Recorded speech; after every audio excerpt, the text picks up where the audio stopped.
벤처기업 투자에 대해서 세제 혜택을 줘서 벤처 투자 활성화를 유도하고 있습니다. 소득공제 100%를 비롯해서 세제 혜택을 받기 위한 요건은 무엇인지 구체적으로 알아보겠습니다. 네, 오늘 한국벤처경영원 대표이며 개인투자조합협회 회장이신 김승찬 대표 그리고 최승원 티움벤처스 대표 자리해 주셨습니다. 어서 오세요. 반갑습니다. 안녕하세요.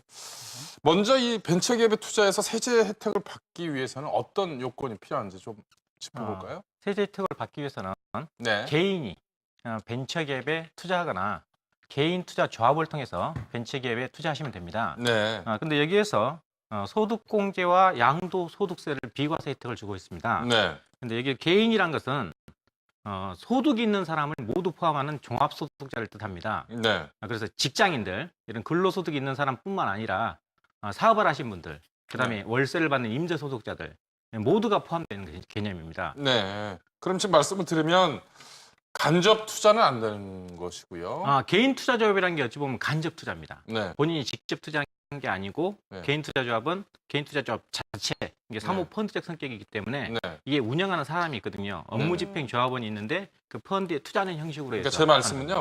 그러니까 개인이 벤처기업에 직접 투자하거나 네. 조합을 통해서 그렇죠. 해야 된다고 하셨잖아요. 그러니까 네. 이제 조합은 법인의 성격이 있으니까 간접 투자라도 일단은 조합을 통해서 하는 건 괜찮고 그렇죠. 그다음에 개인이 직접 하는 것도 괜찮고. 네, 맞습니다. 근데 개인이 다른 형태, 뭐 펀드나 뭐 그밖에 몇 사람들이 모여서 투자하고 이런 거는 안 그게 된다는 바로 거죠? 개인 투자조합입니다. 몇 사람이 모아서 하는 게.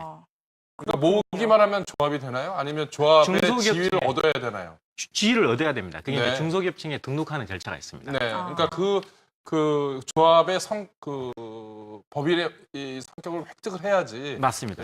세제 혜택을 받는 것이죠. 그냥 네네. 몇몇 사람들이 모여가지고 직접 투자했다고 이 비과세 혜택을 받는 건 아니라 예, 맞습니다. 이런 말씀이시죠? 예, 맞습니다. 네. 그러면 소득공제를 받는 비율이나 아니면 한도는 어떻게 설정이 되죠? 2013년도에 30%에다가 네. 2014년도에 50%로 상승했습니다. 그러다가 2015년부터 정확하게 이제 100%짜리가 나왔는데 네. 1,500만 원 초과하면 100%. 네. 이게 이제 2015년부터 시행이 됐습니다. 네. 그래 되고 1,500만 원 이상을 초과할 때 5천만 원까지는 50%, 그다음에 네. 5천만 원 초과분에 있어서는 30% 소득공제를 받고 있습니다. 네. 그리고 전체적으로 봤을 때 종합소득금액의 50%까지는 소득공제를 해주고 있고 투자 기간은 3년 이상이어야 됩니다. 네. 상당히 혜택이 많군요. 네. 네네. 대표님.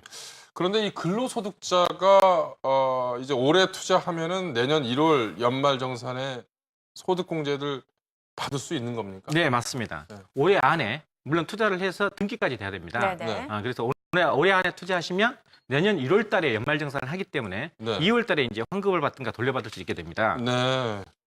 그리고 이제 원래는 이제 조세특례 제한법에 의해서 올해 투자하더라도 특히 이제 근로소득자는 당연히 크게 급여의 변동이 없기 때문에 바로 하겠지만 네. 사업소득자 같은 경우는 네. 소득이 들쭉날쭉할 수 네, 있지 네. 않습니까? 그렇죠. 그래서 올해 하면 내년에 바로 받을 수도 있고 네. 그 다음에까지 3년 동안 한 번을 선택해서 받을 수 있습니다. 네. 그런데 소득공제 100% 제도는 제가 듣기로는 한시 규정이라고 좀 알고 네. 있는데 그러면 언제 시행이 됐고 이게 언제까지 시행되는 거죠? 아까 말씀드린 대로 앞에서 말씀드린 대로 2015년부터 시행이 돼서 네. 2017년까지 3년간 한시 규정으로 예. 1,500만 원 100%는 현재 그리 규정되어 있습니다. 네. 네. 그렇지만 이거에 대해서 연장 여부나 확대에 대한 지금 논의가 되고 있고 추후에 확정될 예정입니다. 네. 최 대표님, 네. 이 벤처 기업에 투자할 경우 양도소득세 비과세 요건은 어떻습니까? 네, 그 창업 후 3년 이내의 벤처기업 또는 벤처기업으로 전환한 지 3년이 경과된 후에 3년이 투자한 벤처기업에 투자한 기업으로서 투자일로부터 3년이 경과한 후에 양도를 할 경우에는 양도소득세가 비과세됩니다. 예. 그러면 투자 기업이 벤처 기업인지 여부는 어떻게 좀 맞아요. 확인할 수 있는 방법이 따로 있습니까? 네, 기업에 있는 벤처기업 확인서를 통해서 알 수 있고요. 네. 벤처기업으로서의 그 유효기간이 있습니다. 그 유효기간이 벤처기업 확인일로부터 2년인데요. 유효기간 내에 있는 기업은 온라인 사이트인 벤처인을 통해서도 알 수 있습니다. 아, 포털 사이트에 벤처인을 치면은 바로 벤처인 사이트로 이동을 할 수가 있는 예, 건가요? 예, 이 그렇군요. 점도 상당히 궁금했거든요. 뭐 네. 이제 투자를 하는 입장에서는 투자를 유치하려는 쪽이 다 벤처 기업이라고 할 텐데 네. 예, 어느 기업이 벤처 기업인지 명확해야 될 것 그렇죠. 같은데 네. 또 하나 궁금한 것은 이 벤처 투자에서 투자라는 거는 현물 투자, 뭐 간접 투자 여러 가지 의미가 있을 텐데 여기에서 투자라는 건 어떤 의미입니까? 벤처 투자기 때문에 네, 벤처 기업으로 돈이 들어가서 벤처 기업 활성화를 위해서 써야 됩니다. 네, 그렇기 때문에 벤처 기업에 이미 투자되어 있는 어떤 주식을 기존의 주식을 구주 네. 그걸 매입한 것은 포함되지 아니하고 아 그렇습니까? 새로운 주식 신주로 어. 할 때와 네. 그다음에 무담보 전환사채, 무담보 신주 인수권부 사채 이거를 인수한 것까지 포함하는 개념입니다. 아, 네. 구주는 안 되는군요. 네, 맞습니다. 네. 네. 지금 무담보 전환사채, 무담보 신주 인수권부 사채를 말씀을 주셨는데 여기서 무담보의 의미도 저희가 짚어봐야 될 것 같고 사실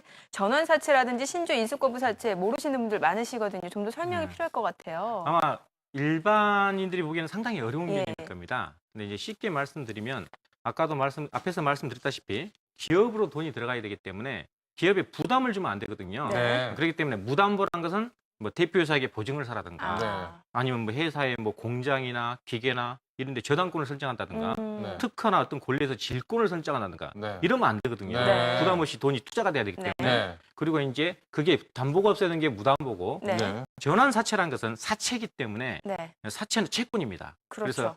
그래서 이자를 주고 원금을 돌려줘야 되는 거죠. 근데 전환이란 것은 주식으로 전환할 수 있다는 겁니다. 네. 그렇기 때문에 기업이 만약에 성장을 하게 되면 성장 이익이 있을 거 아닙니까? 네. 네. 그럴 때는 만약에 채권으로 있다가 주식으로 바꾸는 거죠. 네. 그래서 성장 이익을 받을 네. 수가 있습니다. 네. 신주 인수권부 사채는 신주 인수권, 새로운 주식을 받을 수 있는 권한이죠.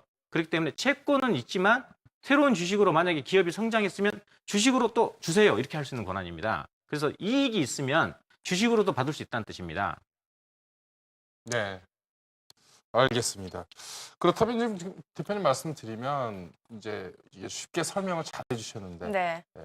이 시청자들께 와닿게 말씀드리자면 무슨 큰 돈을 갖고 있지 않아도 월급장에도 자기 그 수입의 일부분을 충분히 벤처 투자를 할 수 있고 네. 또 거기에 대해서 잘 알아보면 여러 가지 세제 혜택도 받을 수 있다 이런 말씀이시죠? 맞습니다. 예. 네. 네.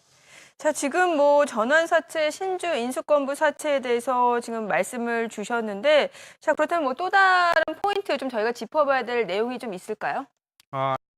방금 이제 말씀드렸을 때 그 일반인들 입장에서는 네. 벤처 투자하면 접근한 방법이 좀 어렵지 않습니까? 네.